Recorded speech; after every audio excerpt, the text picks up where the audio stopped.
Look, we all want things predictable in the world. Our silicon, our chips, everything we use is all very predictable. It's in all our devices, we use it day in, day out, and we don't really think about it. We just have it there in the background. There's a lot of organizations out there, native AI, or coming in and doing, tasks, which particularly repetitive tasks at the moment have been replaced. So I think you're right.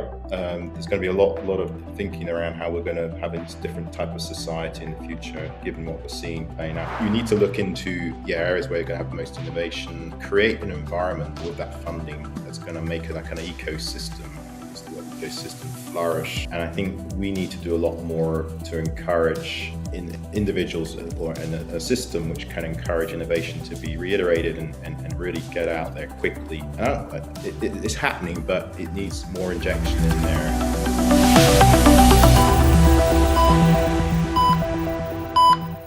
Good morning, everyone, and welcome to Signals and Symptoms podcast. I am extremely grateful today for Edmund White to join us from Germany. He has a very unique perspective, and in all honesty, it's above my pay grade what he's going to discuss. So I'm going to let him introduce himself and then talk about AI today, or OI tomorrow, which is organoid intelligence. And one of his theses, and of course, he has done some major work in it. He's essentially a biomedical innovator and an author.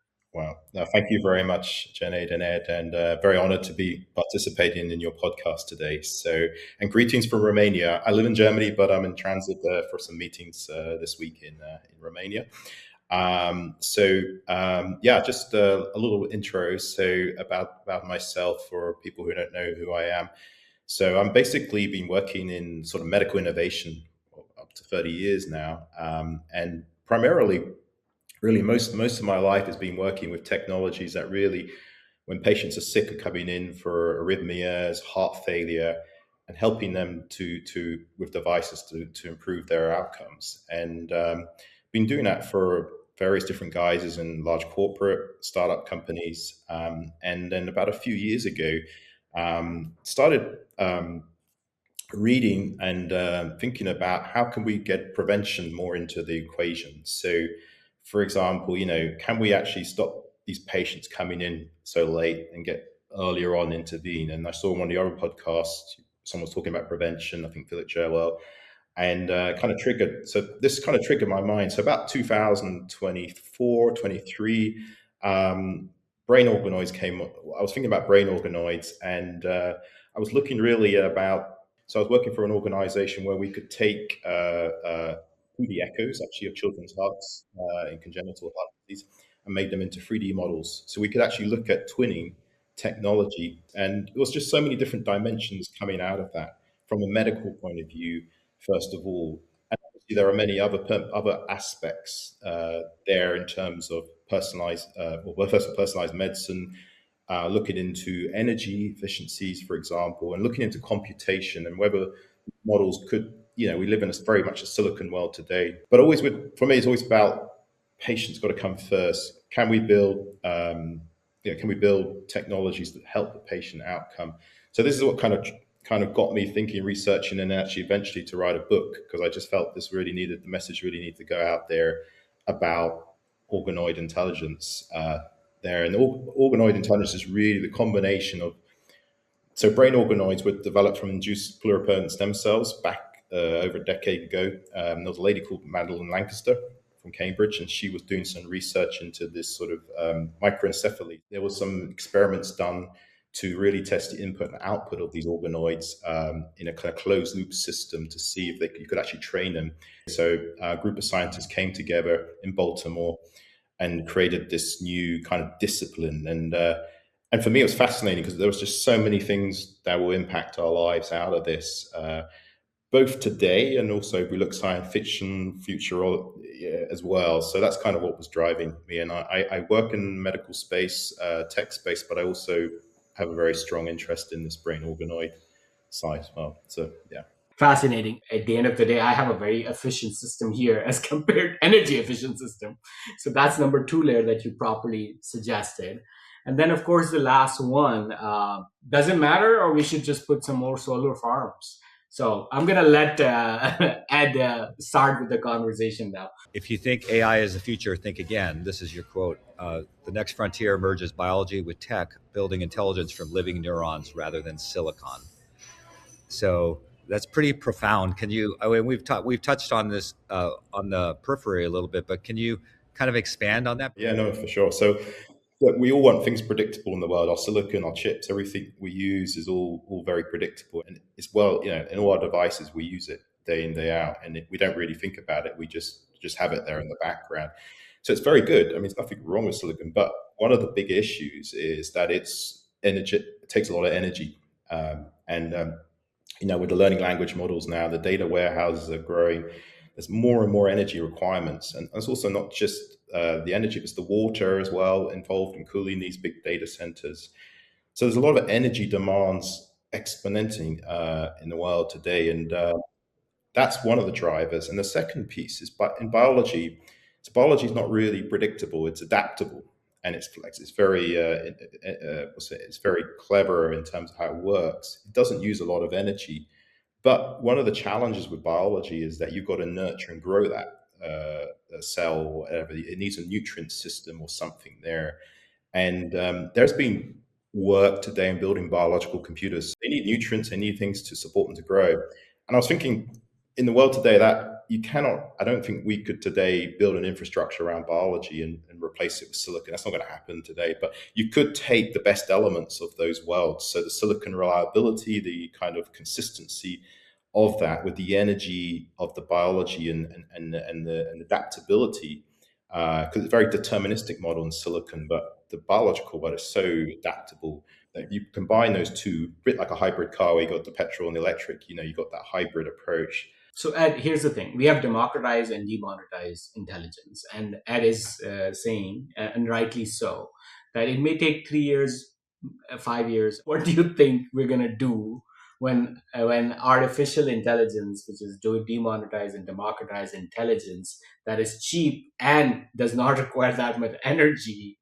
What are we gonna do as human beings in general? 8 billion people.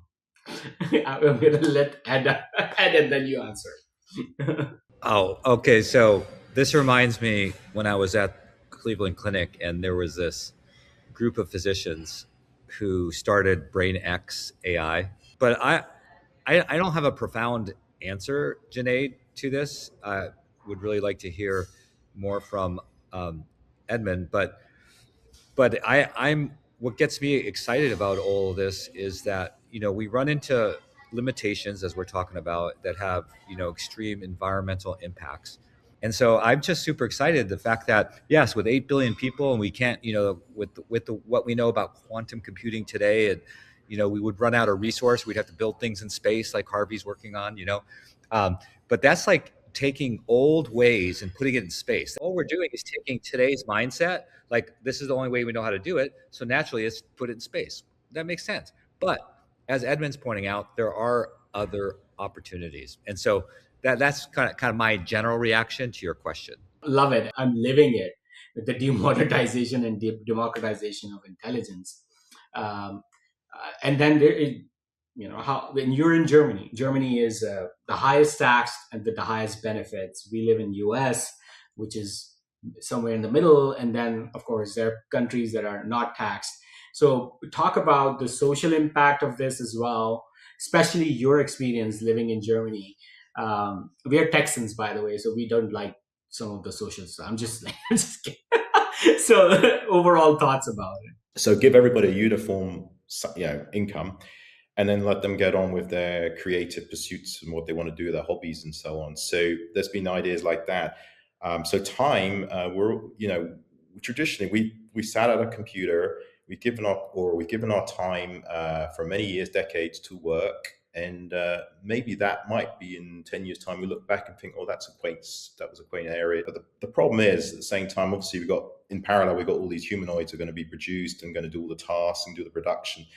So I actually have a very controversial view about where things are going, and I don't think many people are going to like this. So I'll explain it for the first time to you guys. I actually think the cost of everything. We would think inflation. Everything's going up in price today. Petrol, fuel. In Germany we feel it a lot. I actually think prices of things eventually will go down in price. So things will drop because the reason is that we're going to be producing robotic systems to produce our infrastructure, our world around us, and that cost won't be so labor intensive, and therefore the costs may eventually drop for everything that we have. But eventually, if there's no jobs because AI is taking all the jobs, where does the money come? Well, we get a universal income, but then who's doing all that? It was all robotized, and the costs just come down. So maybe eventually we'll have a complete opposite. Prices will go down to a ceiling or something like that. There's a lot of organizations out there, native AI, or coming in and doing tasks, with particularly repetitive tasks at the moment, are being replaced. So I think you're right. There's going to be a lot of thinking around how we're going to have a different type of society in the future, given what we're seeing playing out. The point was that we have seen these, and people keep saying that. I think we will find ways to do something. That's number one. Number two, we need to reinvent how we think things, and that's a new reality we're going to live in. So I think, as you said, Ed, it may not be UBI. It may not. It may be something else. Are you courteous? Are you taking care of your elders? That's how you get paid. Do you understand? Like, there are ways to making sure that social impact is there. But then that's the real question here, right?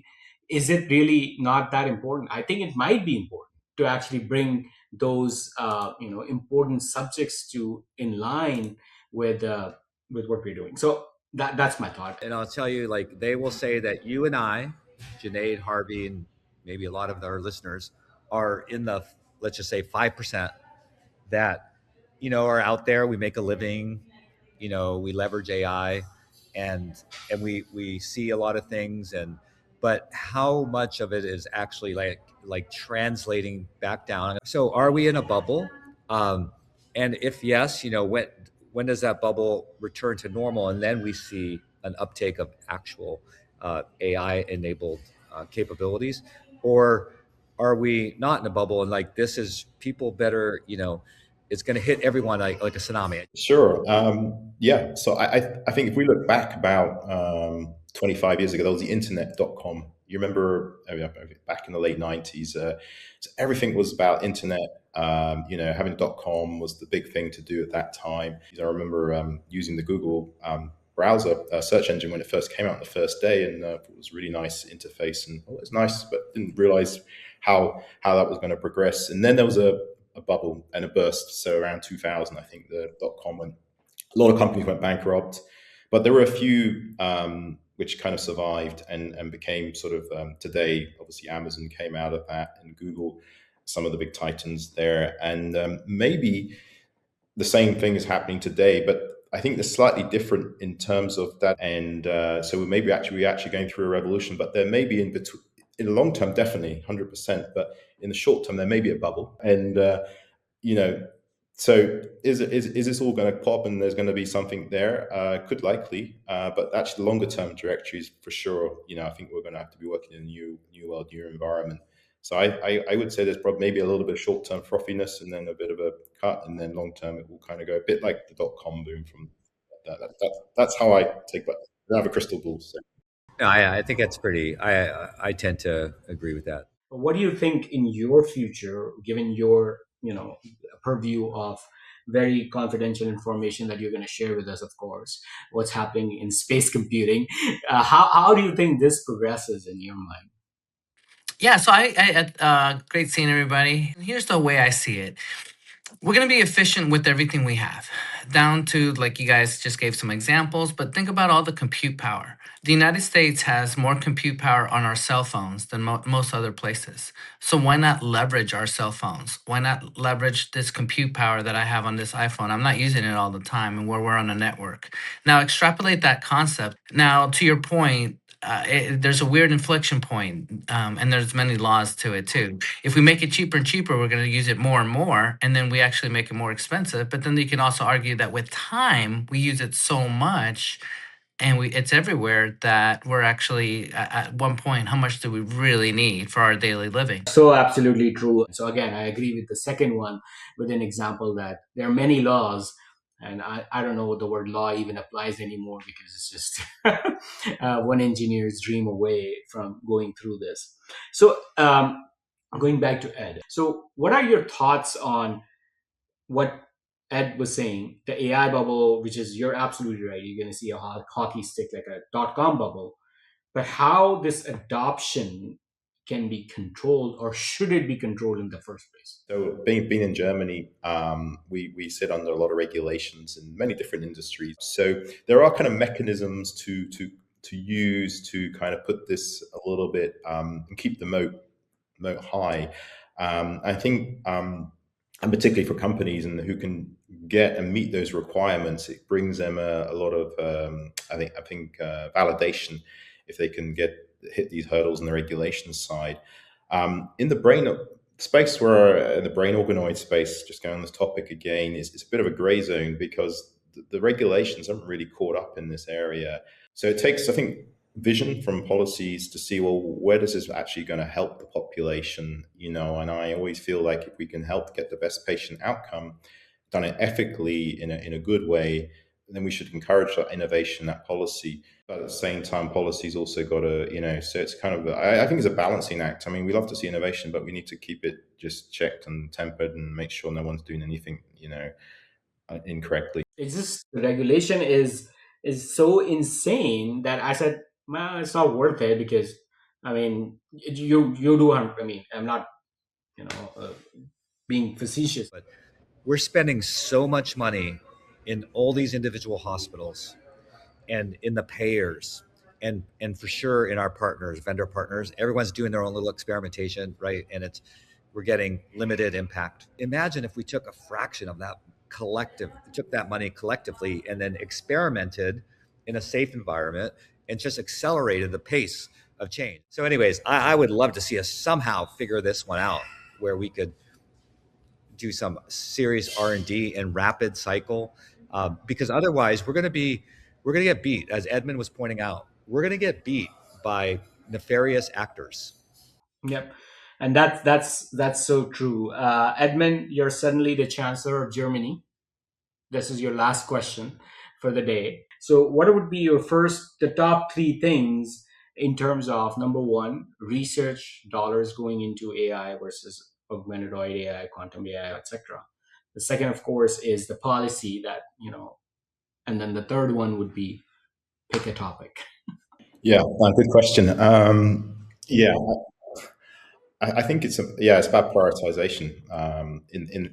In this role, you'd have to really look at what are the segments which are going to have the most impact for the dollar. There's a thing called a black book, and you can see every year where the funding has been impacted and what the outcomes have been. And it's not always very good, but you need to look into areas where you're going to have the most innovation, create an environment with that funding that's going to make it a kind of ecosystem. I use the word ecosystem, flourish. And I think we need to do a lot more to encourage in individuals or in a system which can encourage innovation to be reiterated and really get out there quickly.